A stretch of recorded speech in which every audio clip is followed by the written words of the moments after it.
Now, Laurence, there are two conflicting messages from Oxford reaching us here in Australia at the moment, that the town is being locked down permanently by Chinese-like cameras controlling people's movements, and the people are rising up and smashing the cameras. Who's winning this battle? Well, it's happening all over England, these low-traffic neighbourhoods, which are part of the 15-minute city agenda. And they are essentially, what's happened is in Oxford, they've installed so far 6 cameras. Just turning this on to silent. They've installed 6 cameras, which are limiting people to 100 trips a year out of their 15-minute zone. So you're finding that, all in the name of appeasing the sun monster.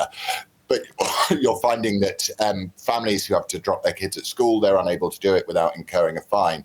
So you've got 2 warring sides. You've got the doomsday cultists who like to get involved in everyone else's business and tell them when they can and can't travel. And then you've got the freedom lovers. And I'd say that the freedom lovers will win. I think they've pushed the Brits too far on this one. We've been locked down for 2 years, and now we're being locked down again for no reason other than, because doomsday cultists are worried about polar bears and penguins.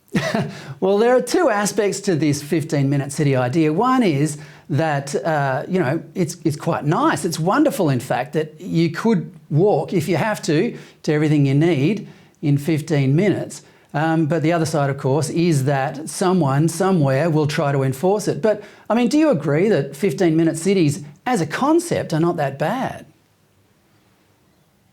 Well, I would have to go on the fact that if you wanted a 15-minute city, then the first thing you would build is all the infrastructure for the 15-minute city, which would be the local bakery, the local supermarkets, the local amenities and all of this stuff, rather than building the technology to fine you for breaking it.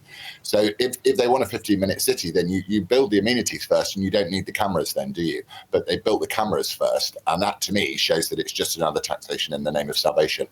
Yeah, well, it's getting worse in London, I hear. Sadiq Khan has introduced these ultra-low emission zones.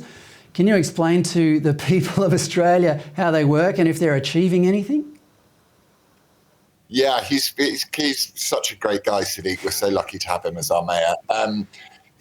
What he's done is, as he priced people out of living in London, or cities get expensive to live in anyway, so I can't blame him entirely for that.